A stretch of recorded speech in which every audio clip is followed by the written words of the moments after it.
Hey, it's Friday and another edition of You Need to Hear This. Today we have Dr.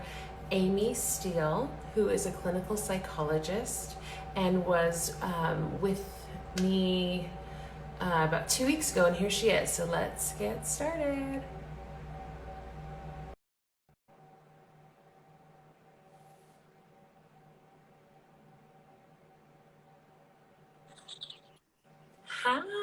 Hey, Hi. how are you? Good. How are you? I'm doing well. I hope you Good. are. Good. Can you hear me okay? Yeah. Can you Okay, hear me? great. Yeah, everyone can Okay, hear us cool. good? Hopefully, Let yeah. us know.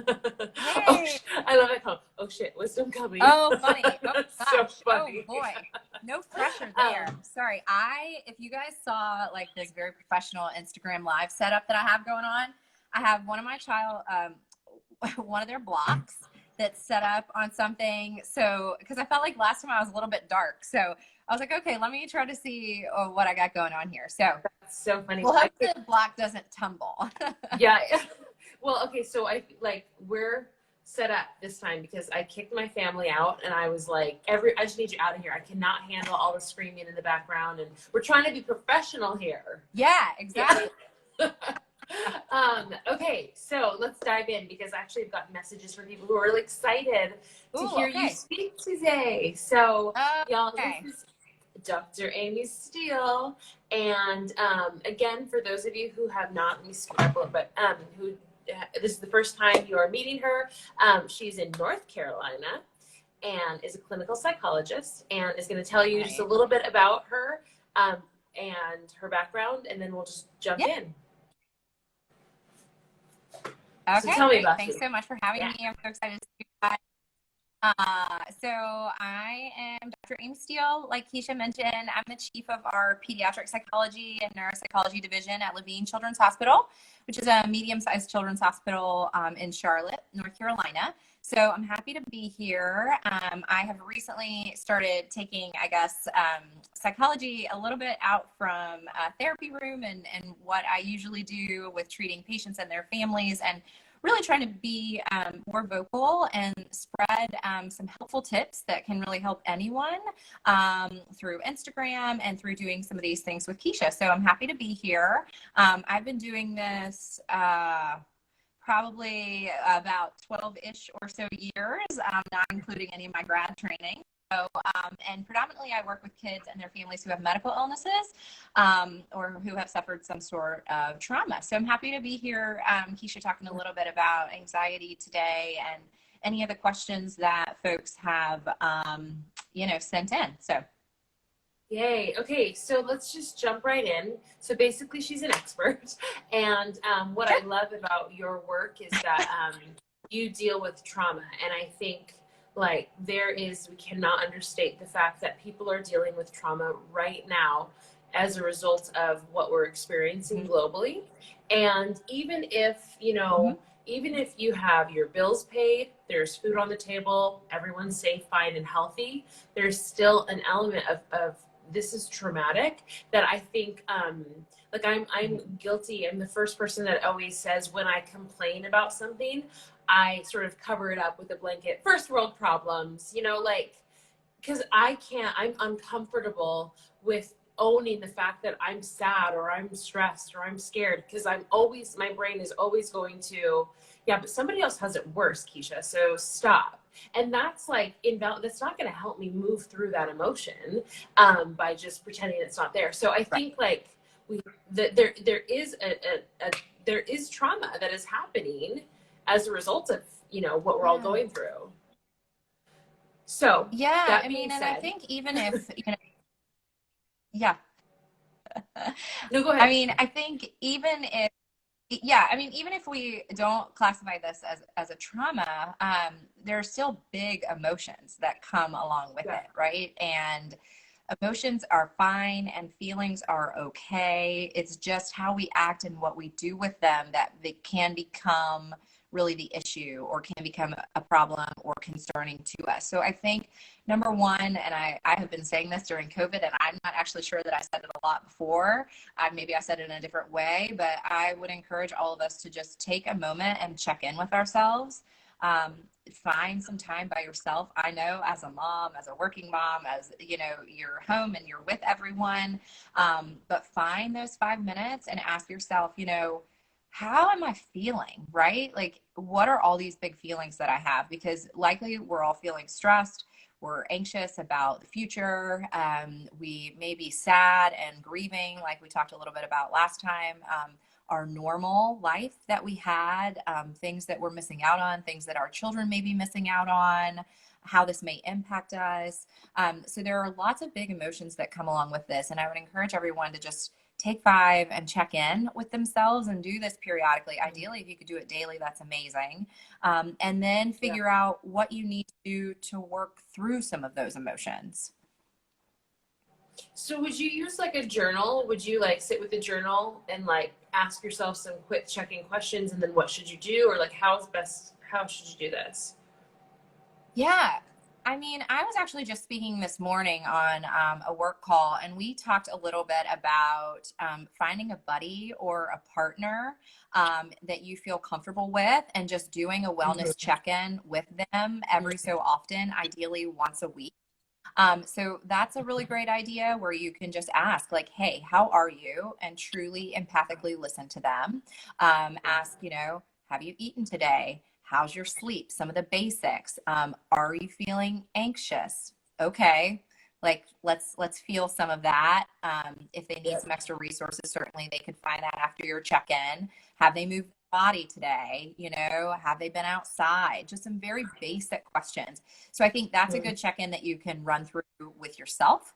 And then certainly you could pick a buddy who you feel comfortable with and run through that. You could do it with your spouse. You could also, I mean, this is really good for our kids too. We can check in with them. How you doing? Like, what are those feelings you have?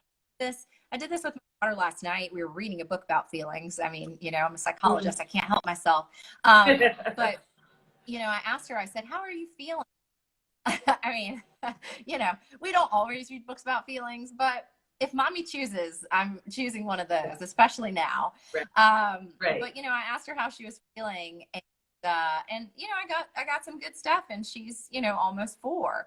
So I think certainly checking in. Some people really love journaling, so yes, you could jot some of those things down. But I think whatever works for you, it could be, you know, sitting in your car and just really saying, you know, my shoulders hurt, my back hurts. Is that where I'm carrying my stress and anxiety right now? You know, take a few deep breaths, just really just being mindful of how you're feeling, because our body keeps the score. That's a wonderful book that's out there too, if you guys haven't read it, but like truly our body is holding on to whatever emotions we are currently experiencing as well. Yeah, that's so good. And so with breathing, we were going to talk about anxiety and some coping strategies for dealing with anxiety. And, you know, I am the first one to admit that I am an anxious person. And when people meet me and I'll tell them, oh, yeah, I struggle with anxiety, they're like, they never believe me, ever. And I'm like, well, I've been doing this since birth. Like, I'm really good at managing it, and I'm an extrovert and high functioning, so I have like an anxiety disorder, and it's very extreme. But you personally may identify parts of me spending time with me, but most people will never ever know, which just goes to say that most of us that are, you know, working on our mental health, and I always think of not being an expert. When I say mental health, I think, well, aren't we all concerned with our mental health? Like, mental health is a word that should be so normal because we consider, like, it's part of our physical health. But where I sort of sit in the world of mental health struggles, like, I've had to turn to so many different techniques to manage this and get through it. So I'm always looking for more. Can you talk to me about like some of the best strategies that you have for people dealing with anxiety? Sure. Yeah, sure. So I think one, just to go back, and then we can certainly talk about strategies, but I really like to talk about health, right? So mental health and physical health, it's all intertwined. And so when I talk about healthcare with my patients, when I talk about wellness, I really like to destigmatize this because so much of what we experience with our mental health actually takes a huge toll on our physical health. And things that we can do that we think are really good for our physical health actually can be really, really helpful for our mental health. So it is all one system. We're all one body. And so I really like to encourage people to focus on just health and their wellness. And it really is all interconnected. As far as strategies, so breathing is one of those things. Like, my patients laugh at me because I talk about breathing so much, and my teenagers love to roll their eyes. But it is really the quickest way to calm your nervous system when you are stressed and when you are really in this like fight or flight mode. Your nervous system is taxed, you're stressed. Breathing is quicker than a medication that you could take because you can immediately start calming your breath down, get that parasympathetic nervous system to kick in, and breathing is just so effective. One thing that I will say about this is it takes practice. Okay, it's a skill. It's just like anything else. So you don't want to wait until you are panicking or very anxious to try some of these things. You want to practice them when you're more calm, right? Right before bed, when you wake up in the morning, when you're waiting in the carpool line, you know, for your child or whatever it is. You want to try to really hone a skill, not when you need it, right? So you practice running for the 5K. You don't just like go out and run it and expect that you're good at it, right? One of the strategies that I really like, I like to focus on things that are easy to remember. So over on my Instagram, I have a lot of videos. One of them is called 5-finger breathing. So that's over there. I won't share that one with you guys today, but there's another one, 4-5-6 breathing. So if you guys want, we could go ahead and do that together. I find that practice is really the easiest way. So you just want to sit in a comfortable position. I kind of always like to shrug at my shoulders and get them back down and just experience the difference in how I have been feeling. Put your feet flat on the floor. If you'd like, you can put your hand on your belly. Really, with a lot of the breathing that we teach, we want to breathe from our diaphragm and our belly and not from up in our chest. Of course, your chest will move some, but you want to really focus on breathing down from your belly. So what we're going to do is inhale through our nose for 4 counts. We're going to hold that for 5 counts, so 4, 5, 6, and then we're going to blow out through our mouth for 6 counts. If you want to blow out for longer, that's totally fine, okay? So 4, 5, 6, in for 4, hold for 5, out for 6.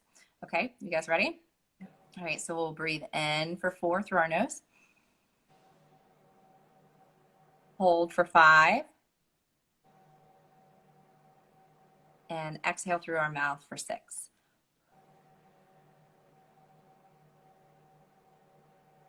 Great job. So we'll do one more of those. So we'll breathe in through our nose for a count of 4. 1, 2, 3, 4.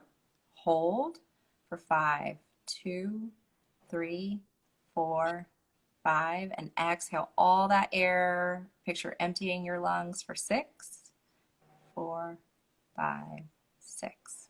Awesome.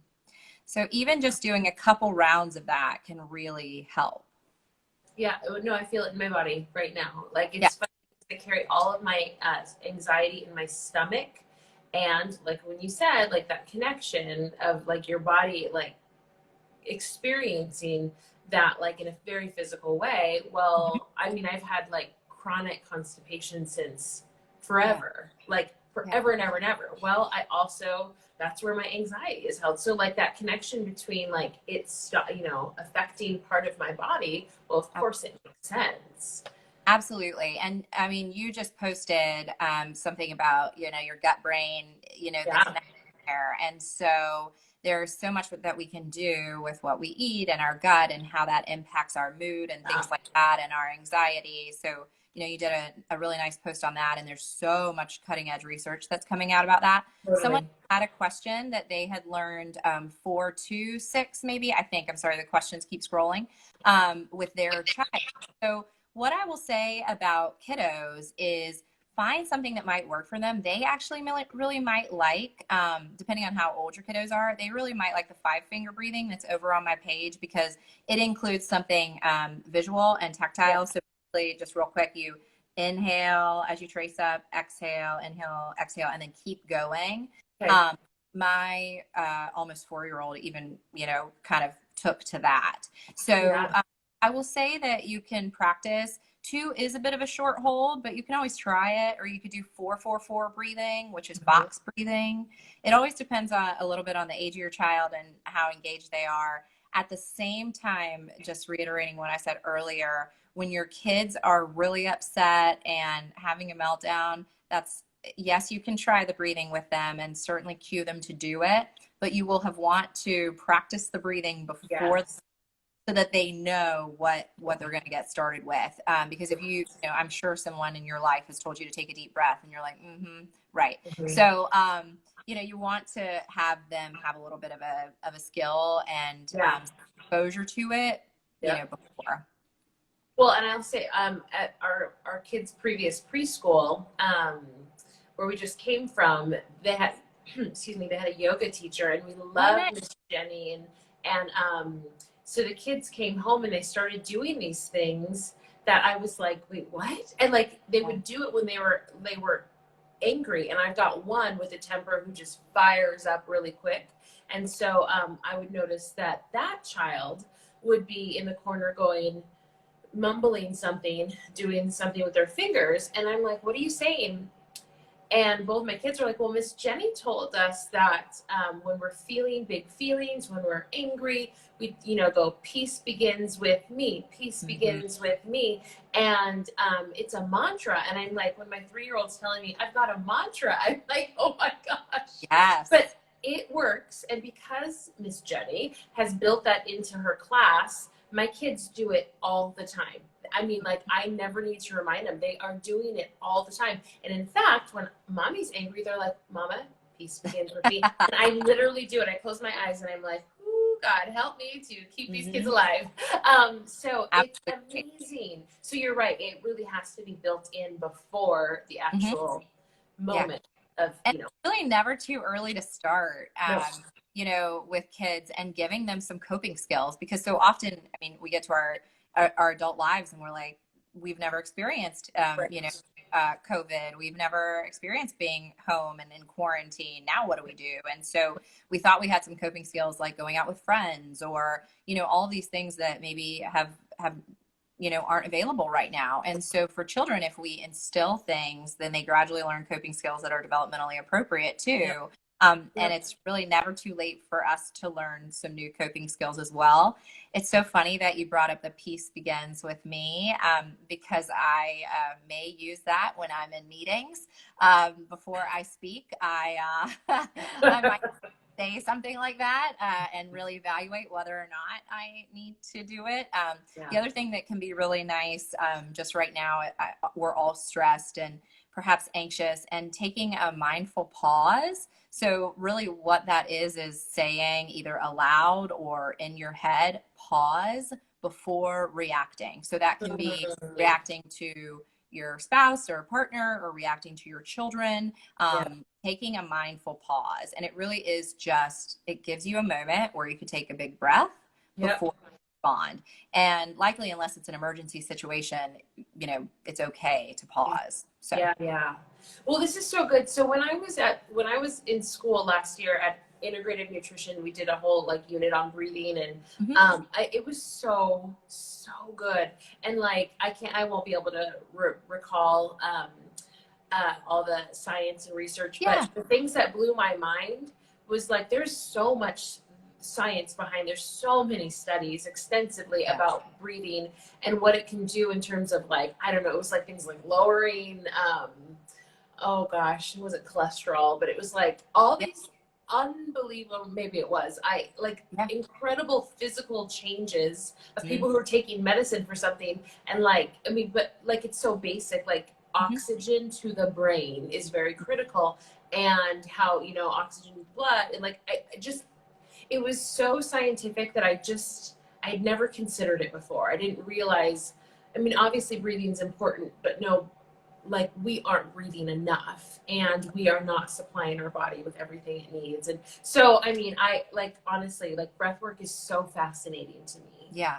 Yeah. Um, so are there some resources on like, can you, you know, give me some resources that I can Yeah. post for people on like just learning more? Yeah, yeah. I mean, I think there are some really great apps out there. Many of them are free. Yeah. And the thing about breathwork, there are breathing specific apps, but to take things a step farther, it is really about being mindful and focusing on our attention on one thing and being in the present moment. And when we focus on our breathing or breath work, that is essentially mindfulness. And so mindfulness and mindfulness-based stress reduction has a plethora of studies out there for really improving our health, decreasing cholesterol, you know, all kinds of things, Yeah. improving our ability to remember things. I mean, anything you could want, Yeah. mindfulness really helps. Yeah. And there are no side effects, right? So Yeah. it's amazing. Right. It only Right. helps. Right. There are very few things in life that you can say that about, but breathing and mindfulness are two of those things that absolutely good for, you know, for anyone. So um, yeah, so there are a couple of apps. So the Calm app is really Yeah. nice. There's a free version and a paid version. There's Stop, Breathe, and Think, which I really like. It's predominantly free. There's also kid versions of some of these, which is really nice. You can do it with your child, maybe before bed, especially if kiddos have trouble, you know, calming their body down and going to sleep, or if you have some trouble with that. It's not a bad thing to fall asleep doing mindfulness. Yeah. Um, you know, some other things, the Headspace app is one that is a little bit more traditional with mindfulness, but the guy has a really great accent that's wonderful to listen to. But yeah, there's also some nice things online that I can give to you to Okay. post as well. Yeah, I would love that. Yeah. I guess I have one more question, and then I want to just like open it up if you guys have questions as well in just a sec.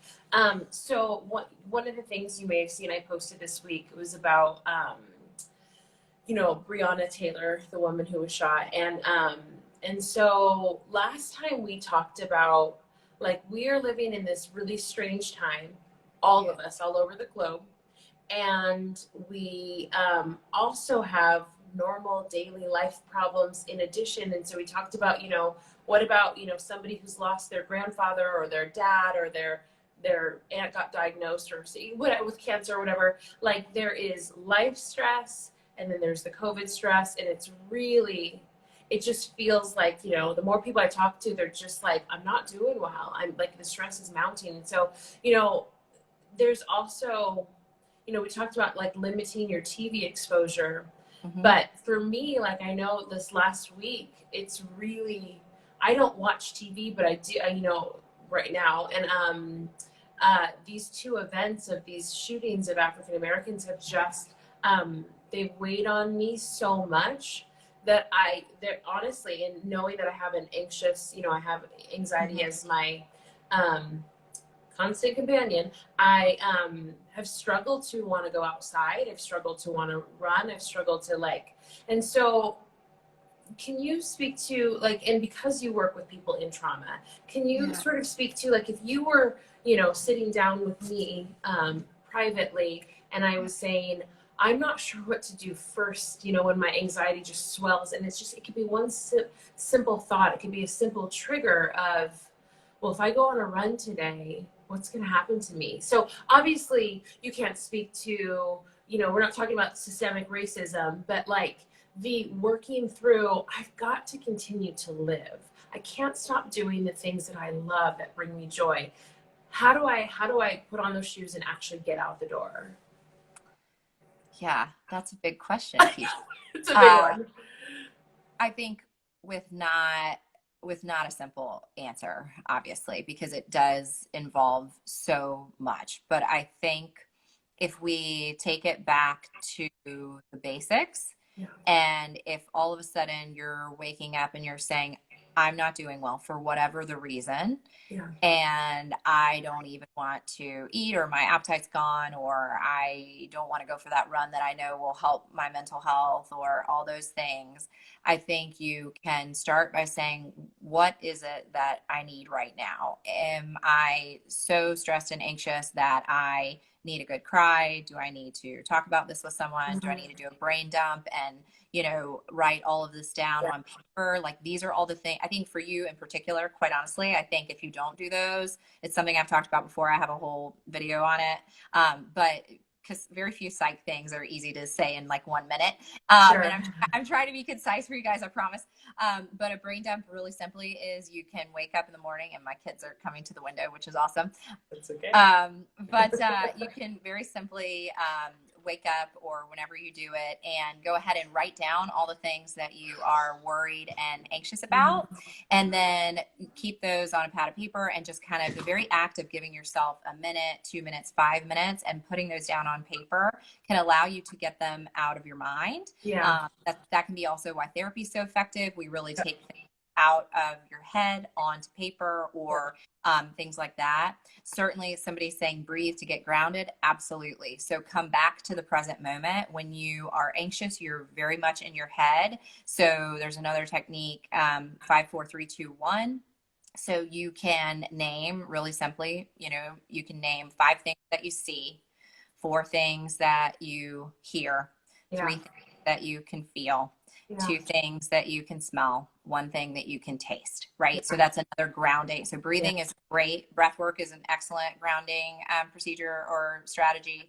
5, 4, 3, 2, 1, or just focusing, even like, where am I right now? I feel my feet on the floor, on the hardwood floor. It's cool. Focusing on your senses, really what that one is about.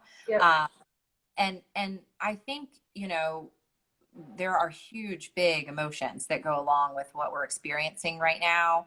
And I think that I really can't emphasize enough how much we need to be gentle and kind with ourselves and take what we need when we can.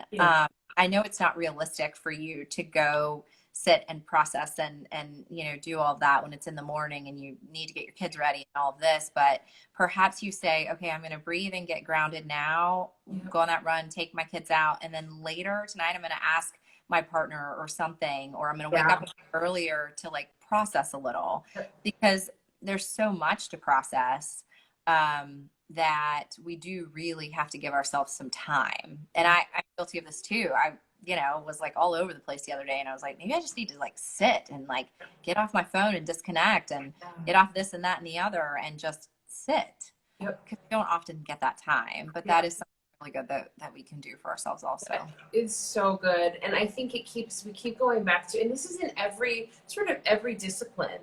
Really, it's always going back to what's basic. I think we're so used to like wanting the newest, biggest, sexiest idea in any area. And it's like, y'all, water, it's pretty critical.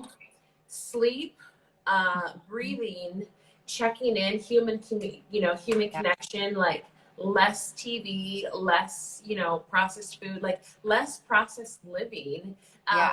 It's really basic, and I don't know why it's so hard for us to do, but you're right. Like, and I really will apply these the next time I, want to head out that door. And it doesn't matter, what it is or who you are. Like, we all have those things in our day, in our life, where we're like, we're anxious, we're fearful, we have these like blocks where we can't move past it.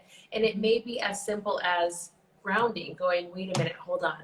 Okay, what's going on here?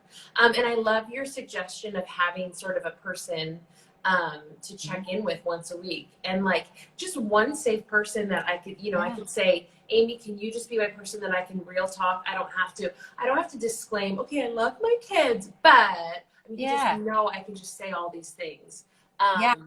That's a great one. Kelly just posted these 3 E's. Again, back to basics. I think that's great. As far as the checking in or the wellness check-in, it's kind of loosely based from the military. I know many people on your site and things know that, but there's a battle buddy that you check in with, and that's kind of like loosely based on that, where you have your single person, you check in weekly, same time, and you run through the basics. Are you sleeping? Did you eat? What can I help you with right now? What do you need help with right now? Really coming back to the present. I will say one more thing, because I can't leave it for you, Keisha, but I think that when we're anxious, our mind tends to go to these thinking traps is an easy way of saying them, and we catastrophize and we go to the worst place, right? If I go on this run, something's going to happen to me. Oh my goodness, something can happen to me like these people. When really that is the worst case scenario. And so when we jump to those conclusions or jump to the worst case, then that really does really fuel our anxiety. Sure. And so one to notice, it might just be to notice, like, am I going there again? Am I doing that again? Let me get grounded. And then let me know that I have this pattern. And then once we kind of take stock of some of those patterns, then we can help work through them. But that's another thought too, is just maybe mindful of where our brain's going and if we're getting stuck on certain things. And that's where, a therapist or other things could kind of help you work through. Yeah, that's so good. That's really, really good. I know this month is Minority Mental Health Awareness Month, and it's, in different communities of color. And I think for all people, Period. But specifically for communities of color, there are huge stigmas about mental health and getting help. And so it's really important to me to be a woman of color and say, I really struggle with anxiety, which doesn't mean I, don't function great in the day and I don't feel massive joy. Like what's so confusing about it is that I am a really happy, joyful person. And at the same time, there's two tracks, can feel incredible anxiety. Excuse me. And it runs in my family, and each one of us in my family look very different. With their anxiety, with their high functioning, low functioning.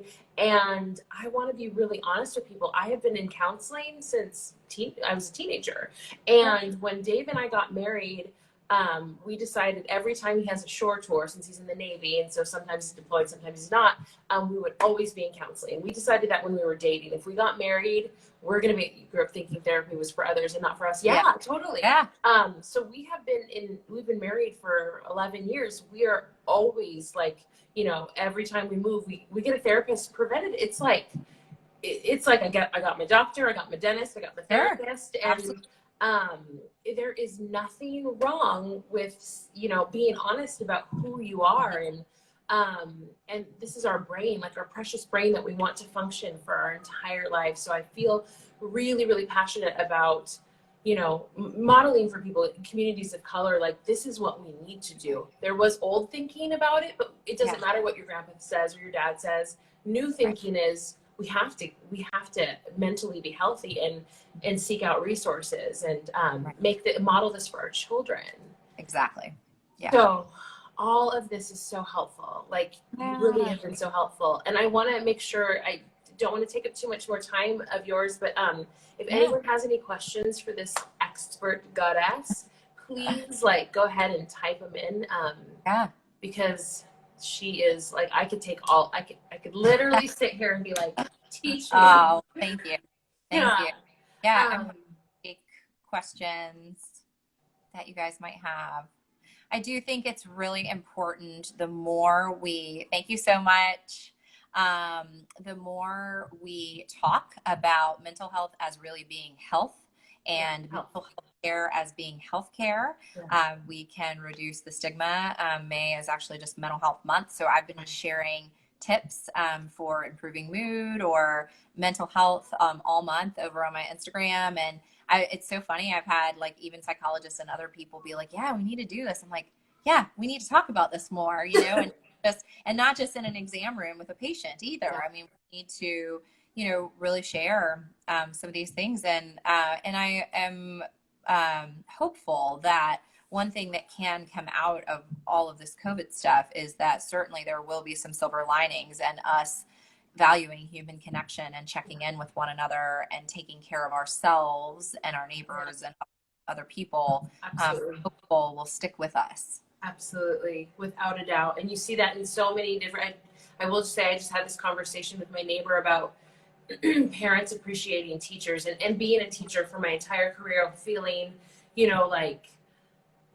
people really, parents not all parents, but believe it's a teacher's job to educate. And there's this disconnect between how important parents are in the role of a child's life and how important teachers are. And I was saying, like, what's going to be so interesting is when school comes back together, there's this deep appreciation for, my God, you are so, like, I appreciate what you do, and that being spoken both ways, because the work of parenthood is so hard and it's so much. And so I think, like, even in education, in that one field, it'll be really interesting when we kind of come back together going, oh, we really rely on each other. We really do. Yeah. I mean, we're all interconnected. Absolutely. Yeah. So, okay, please follow Amy. And your Instagram handle is Amy Steele. Dr. Amy Steele. Yeah, it's up there, but it's AMII Steele. Yeah. Dr. Amy Steele. So please follow her. Please feel free to DM her questions. Yeah, sure. She's an incredible resource. She does these awesome videos, and honestly, like, they're so interesting and easy to watch, and it's so, like, your voice, I mean, you were meant for this field because your voice is so soothing. And so please follow her, and thank you so much for being my guest again. I love having you. Oh, well, thank you guys so much, and I hope that some of this was helpful. Yeah. And I already feel calmer, and I'm gonna go for my run today. Oh, good. Yeah. Thanks so much, friend. All right. All right. Okay. Have a great weekend. Bye, guys. Bye.